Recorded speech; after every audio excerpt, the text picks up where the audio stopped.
Sijui kama hii nchi iko na sheria. Kama hii nchi iko na sheria, sijui nani ataona kilio changu na hawezi kuingilia hii maneno, kwa sababu nimedhulumiwa Kenya.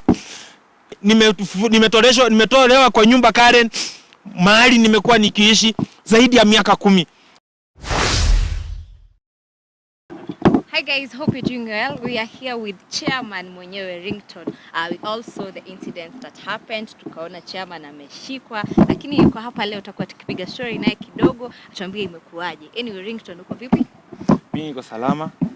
Nashukuru Mungu kwa sababu niko hai leo.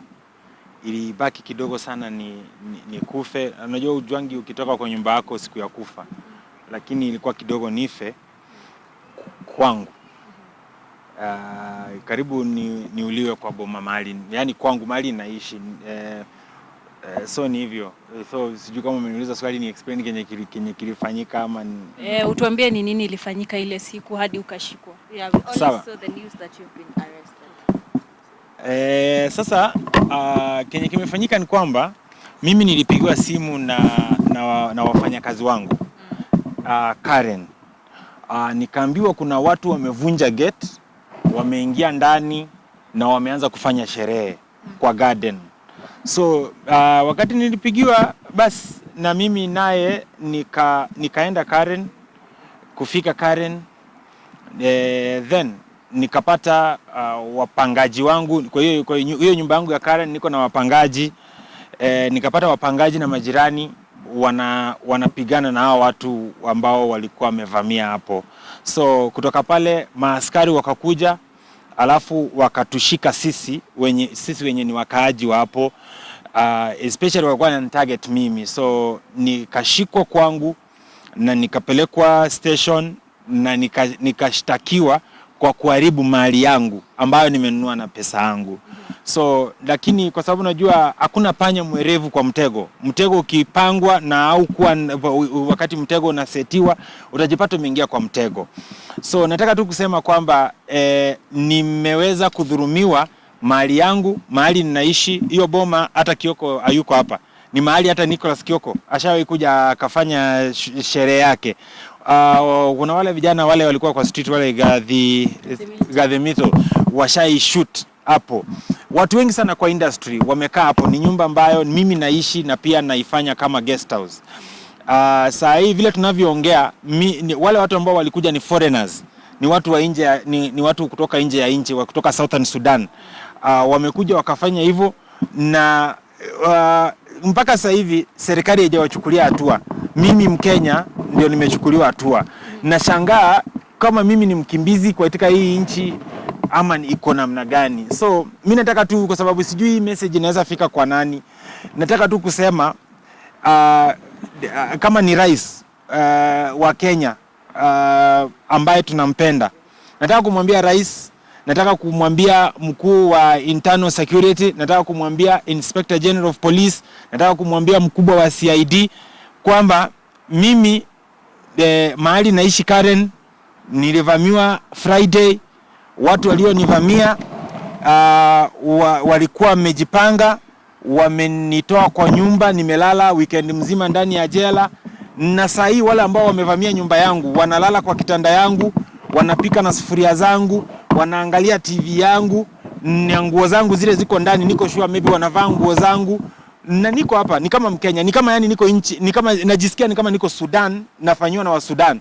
Because Wakenya wamekuwa wakifanywa hivyo. Nimekuwa nikiona Wakenya wanaenda Southern Sudan, wanafungua mabiashara, alafu ikishashika biashara wanafukuzwa, wanakuja Kenya. Sasa naona huo ugaidi ni kama ndio huo nimefanywa kwetu. Watu wamenitoa mahali mimi naishi na saa hii wao ndio wanaishi. So mimi nasema tu Mungu atanisaidia. Unajua ubaya wa sometimes hapa kwetu Kenya hatutakiani mema. Kuna watu ambao wale watu ambao walipanga, wali create narrative na waliweza kucreate waseme Ringtone amevamia kwa boma ya wenyewe. Lakini Ringtone mimi hapana wazimu. Ringtone mimi hapana kichaa. Ringtone mimi ni naogopa Mungu, naogopa sheria, najua sheria. So siwezi fanya eti niende nivamie kwa wenyewe. Ni wao walirusha message mbele, kwa sababu hii ni public figure, wakataka iende viral kwamba Ringtone amevamia kwa wenyewe. Lakini uzuri ni kwamba kati ya nyinyi pia media nyinyi mko hapa, Hata watu wa Standard Group washaifanyia bash hapo. Nimenikwambia watu wengi sana, wasanii wameshoot hapo. Tumekuwa tukirun studio hapo inaitwa Still Alive Records. Mimi mwenyewe baada ya Still Alive kuhama hapo, niko na studio yangu. Hao watu wakati wamevunja, wameondoka na mavitu za studio, wameondoka na mavitu zangu zingine. So nataka kusema tu, mimi sijui message itafikia nani, lakini mimi sasa naogopa, nahofia maisha yangu, na watu wamecreate perception juu yangu ni kama mimi ni mgaidi, lakini mimi ndio nimedhulumiwa. Mimi mtoto wa Kenya, niko kwetu kwa nchi yangu. Watu wametoka nje ya nchi, wamekuja wakatumia pesa Kenya kuninyanyasa. So chairman, ukitoka ndani, after ulitoka ndani ulinyamaza kabisa, na watu walikuwa wanauliza labda uliambiwa usizungumze, ukaambiwa ukizungumza labda utarudishwa tena, ama kulikuwa vipi? The moment ulitoka ndani ulienda silent. Nimetoka ndani kama nimetishiwa. Mimi ni Mkenya, niko Kenya kwetu, nimefanywa madhambi. So sikutaka kuongea kwa sababu naona hakuna mtu mwenye ambaza anaweza nielewa. Naona watu wamecreate perception kwamba mimi ni mgaidi, na nyumba nimekuwa nikiishi, nguo zangu ziko hapo, viti zangu ziko vitanda, nalala mahali naishi, na post videos ukiangalia kwa social media zangu, ni mahali nimekuwa nikiishi. Lakini kwa sababu ya ugaidi watu wamenifanyia madhambi yote. Mimi hakuna kitu naweza fanya. Mimi sikuona baba yangu. Mimi ni yatima. Mimi ni kijana ambaye nimejilea, nimefika hapa bila kuona baba yangu. Lakini sijui kama hii nchi iko na sheria. Kama hii nchi iko na sheria, sijui nani ataona kilio changu na hawezi kuingilia hii maneno, kwa sababu nimedhulumiwa Kenya. Hata ikakuwa mimi ni mpangaji. Mpangaji si yako na sheria venye natoa mtu kwa nyumba. Sheria si inasema venye unaweza toa mtu kwa nyumba kama anapanga, tuseme ni mpangaji wa nyumba. Basi mimi kwani mimi ni mhalifu, nimefanya nini? Ni sawa. Mungu anisaidie wale wa Kenya mafans, wale watu ambao wananipenda, ama wale wangejali kunisikiliza kama binadamu, kama mtu. Nawaambia mniombe. Na kama kuna vile unaweza nisaidia, unisaidie. Lakini nimetolewa kwa nyumba Karen, mahali nimekuwa nikiishi zaidi ya miaka 10. Nimekuwa nikikaa kwa hiyo nyumba zaidi ya miaka 10. Nimeshtakiwa, nimevunja mali yangu. Eti nimefanya malicious damage ya mali yangu, nimenunua na pesa yangu. Sijioni kama Mkenya. Okay, maybe to ask chairman, after this story ilitokea kwa mtandao, there were rumors that it is associated with you and land grabbing, and you are aware that this is not the first time kusikia Ringtone akiambiwa kuwa ni mtu ambaye ana grab lands za watu wengine. Pengine, what can you say about that? Watu wanapenda kuonea watu. Hii nchi iko na maaskari, hii nchi iko na CID, hii nchi iko na court. Hakuna mtu ameenda amesema nimechukua kitu yake. Si ni watu wako tu na wivu, wanasikia, wanajiuliza wewe ni yatima, umetoka, baba yako ni nani? Yani watu wanaona kama baba yako hauna baba mwenye anajulikana, ufai kuwa na kitu. Mtu anafaa kujiuliza umefikaje hapo. Mtu akuja akuulize, because nikitaka kukuambia nimepata kitu fulani namna gani, unless ukuje nikuambie, si lazima nitangaze in public, niambie kila mtu nimefanya ama nikapata pesa fulani. Lakini vitu zote ambazo niko nazo kwa maisha yangu nimezipata halali, nimezipata kupitia sheria, nimezipata kupitia jasho yangu, nimezipata kupitia maombi, nimezipata kutoka baraka za Mungu. Mimi siwezi iba kitu ya mtu. Mimi najua mimi naogopa Mungu. Siwezi iba kitu ya mtu. Mtu atokee aseme nimeiba kitu yake, atokee. Kwa hivyo hakuna shamba yoyote ushawahi kuiba. Na hizi rumors kutoka wapi? Rumors zinatoka watu ambao wanakuchukia, wanataka tu kusema maneno. Alafu hii town ya Kenya, nimekuambia watu wakitaka kukupangia wanakupangia. Wanakupangia, hata unaweza wekewa madawa, unaweza wekewa mabunduki, ukipangiwa umepangiwa. Sasa nimetoka ndani nikajiuliza, ninyamaze ama nisinyamaze? Kwa sababu nisipoongea watu wanafikiri ni ukweli Ringtone alivamia kwa wenyewe. But ukweli ni kwamba Ringtone amevamiwa kwake. Kwangu mahali nimeishi more than 10 years. Nimevamiwa kwangu, lakini sasa mko hapa mnaniuliza Ringtone eti umevamia kwa wenyewe. Kwangu, mimi mwenyewe mmekuja mmefanya machati, nimekuja hapo kwangu. Mnajua ni kwangu kweli. Na tuko Kenya. So after ulitoka ndani, umerudi kwako kwa ile nyumba ama sasa unakaa wapi? Nimetishiwa, nimeambiwa ukikuja hapo utauliwa. So mimi nimeogopa kuuliwa kwa sababu nilivamiwa nikapigwa. Na sasa nikaona sitaki kuuliwa, nataka kupumua. Okay, maybe to ask, do you have the right documents that prove that you are the owner? Mimi niko na stakabadhi za kuniruhusu kukaa ndani ya nyumba. niko na stakabadhi za kuniruhusu kuishi ndani ya nyumba. Hivyo nitasema kufikia hapo full stop. Ukiwa pale ndani, most of the time when an artist amearestiwa, unakuanga one of the people wenye wanaendanga kumwangalia pale ndani, wanafuatilia chini, but unfortunately hatukuona msanii yoyote ambaye alikuja kukutembelea. Kuna yeyote ambaye alikuja? Hapana, wasanii wamekuwa na mimi. Wasanii wamekuwa na mimi. Wamekuwa tu na mimi. Wasanii wote hakuna wasanii hawajakuwa na mimi. Wasanii wamekuwa tu na mimi. Kwa simu ama walifika? Sitaweza kukuambia zaidi. Wasanii wamekuwa tu na mimi. Sisi ni watu wazima, niseme tu wasanii wamekuwa na mimi. Watu wamejaribu kurusha uongo kwamba Ringtone ameiba kwa wenyewe, amefanya nini, but ukweli wale ambao wamekuja, wasanii karibu wote wamekuja kwa hiyo nyumba, wakanikuta, wakanipata, wakakaa na mimi, tukakula, tukafanya nini. So wasanii wamekuwa tu na mimi. So labda venye umetoka ndani, kesi imeisha ama uliambiwa kesi inaendelea? Kesi inaendelea. Kesi inaendelea. Ni ile tu nataka tu kuambia mkuu wa mashtaka DPP ajue kwamba mimi nimevurushwa kwa nyumba na wakora ambao wanajaribu kucreate narrative kwamba mimi nimeenda kwao. Lakini kuna pattern, kuna proof ya miaka yote, na ni nyumba ambayo niko mpaka na wapangaji. Yaani nimesublet. Si mimi peke yangu niko hapo, niko na ma student wameibiwa ma laptop. Hao watu walikuja, walivunja, wakaingia ndio kaibia ma laptop. Niko na mpangaji Mchinese ambaye TV yake imeenda, laptop yake imeenda. Niko na watu, siishi peke yangu hapo ndani. Naishi mimi na niko na wapangaji 7. Hao wapangaji 7 wameibiwa vitu zao. Na ni wapangaji wenyewe ni watu wako available, mtawaona wakati ikifika kama ni kotini ama lakini wapo. Tumedhurumiwa, lakini ni sawa. Tukiongea someone who is behind all this? Mimi sijui. Mimi nimejipata katika janga. Sijui nani naweza amini, sijui ni nani ananipiga, lakini mimi nawaambia nimekuwa nikiishi kwa nyumba Karen zaidi ya miaka 10.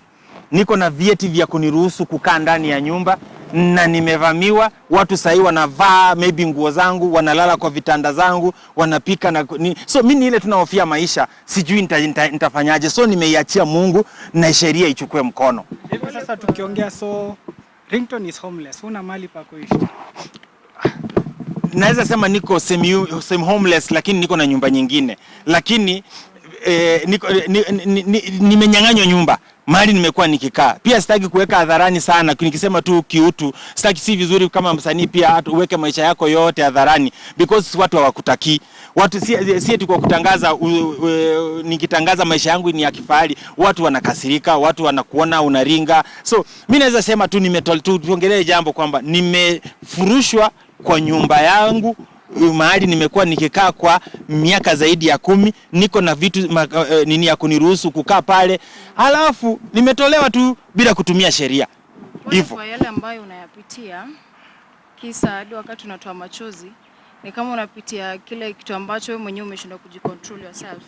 Lakini sasa which plans do you have after umetoka hapo kwenye polisi, na umesema kwamba umetishiwa maisha?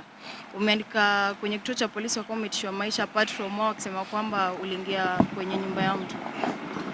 Nitaenda kituo gani ya polisi na mapolisi ndio walitumika?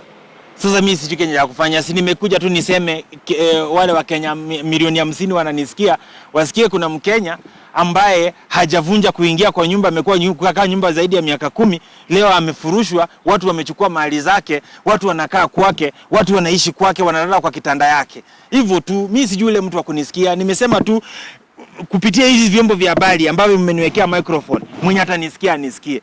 Na ni hivyo tu. Mimi nimefika mahali sasa sijui nani ananipenda, nani anipendi. Sijui nani adui yangu ni nani rafiki yangu. Mimi yule rafiki wenye najua tu nimebaki tu naye peke yake ni Mungu na baba yangu. Mimi ni mtu nimekula kwa pipa, nimefika hapa. Sasa sina relative wa nguvu. Mimi sijui mimi sijui.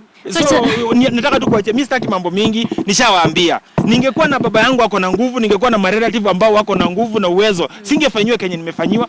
Maybe ningetoka pia kwa jamii ambayo iko jamii ambayo maybe watu wanapenda watu wao. Mimi sijui ningekuwa pia natoka nchi ambayo watu wanafuata sheria ama watu wanapendana, mtu angenisaidia. Lakini saa hii mimi sitaki kusema niko na nguvu yoyote. Mimi sina nguvu, sina relative, mimi sina rafiki. Niko na rafiki mmoja mwenye naamini anaweza nisaidia. Na maybe anaweza kuuza mtu, ni Mungu peke yake. Na tuachie hapo. Mimi nimemaliza, mbarikiwe. Acha nikuulize swali ya mwisho chama. Na after all that kuna wimbo umetoa inaongelea msamaha na kuna watu wamezungumza sana mambo mengi kuhusu hiyo story ilitokea. Labda uko tayari kusamea wale watu ambao wamekukosea, because tukiangalia wimbo unazungumzia msamaha. Are you ready to forgive everyone mwenye amekukosea?